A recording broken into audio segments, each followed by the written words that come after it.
کیونکہ ہماری اکثر یہ عادت ہے، اور یہ عادت علماء کی ذمہ داری بھی ہے، جس سے اکثر ہم لوگ اب غافل ہو گئے ہیں، معذرت کے ساتھ طبقہ علماء کی بارگاہ میں معذرت کے ساتھ، کہ جن موضوعات کو اور موضوعات کو جس طریقے سے بیان کرنا چاہیے اب وہ ہمارے معاشرے سے ختم ہوتا جا رہا ہے۔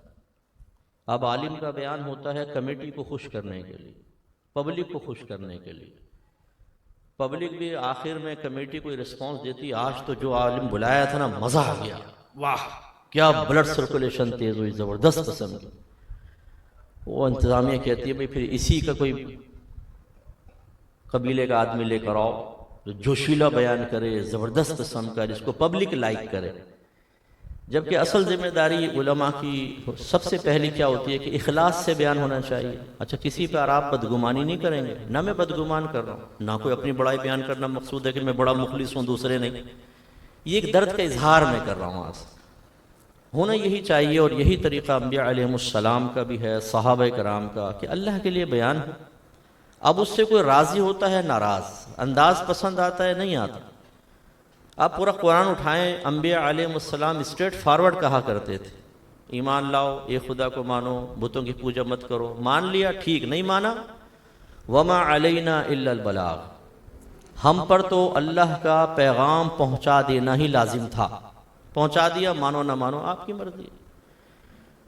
تو اس لیے ہونا یہ چاہیے کہ ہمارے موضوعات ایسے ہوں کہ جس سے خصوصاً جو ینگ جنریشن ہماری بیٹھی ہوئی ہے، پاکستان میں یوتھ سب سے زیادہ ہے، یہ ہمارا ایک بہت ہی برائٹ ایڈوانٹیج ہے کہ ہمارے جو پرانے لوگ ہیں کم ہو گئے اور جوان زیادہ ہو گئے۔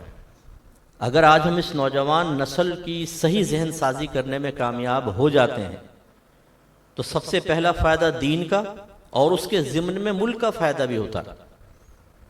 یہ لوگ سمجھتے ہیں دیندار کیا کر رہے ہیں، جو مصلح لوگ ہوتے ہیں، اصلاح کرنے والے، جب وہ ایک نوجوان کا ذہن بنا دیتے ہیں، وہ کرائم سے بچتا ہے، وہ گناہ سے بچتا ہے، وہ اس معاشرے کو ڈس بیلنس کرنے سے بچتا ہے، وہ گندے لوگوں کا ساتھ نہیں دیتا۔ کتنے کرائم رک جاتے ہیں، پولیس نہیں روک سکتی بعض وقت اتنے کرائم جتنا دیندار کا ایک بیان روک لیتا ہے۔ مجھے تقریباً 32 سال ہو گئے اس فیلڈ میں کام کرتے ہوئے، کتنے ڈاکوؤں نے توبہ کر لی، کتنے رشوت خوروں نے توبہ کی۔ میں انڈیا گیا احمد آباد میں، وہاں پہ میں نے تبلیغ دین کی، اور یہ بہت پہلے کی بات بتا رہا ہوں، بالکل ینگ تھا میں اس ٹائم، 20-22 سال کی عمر میں مجھے بھیجا تھا احمد آباد، اور وہاں جوئے اور شراب کے اڈے بہت زبردست چلتے تھے۔ کتنے ہی لوگوں نے شراب کے اور جوئے کے اڈے بند کیے، تو وہاں کے لوگوں نے مجھے کہا کہ اگر آپ کچھ عرصے اور بیان کرتے رہے نا پورا احمد آباد پاک ہو جائے گا۔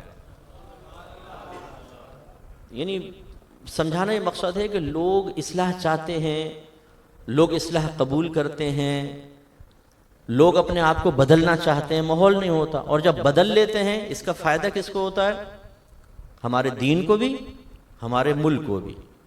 پھر ایک بڑا فائدہ ان والدین کو بھی ہوتا ہے کہ جو اولاد کی صحیح تربیت سے غافل ہے۔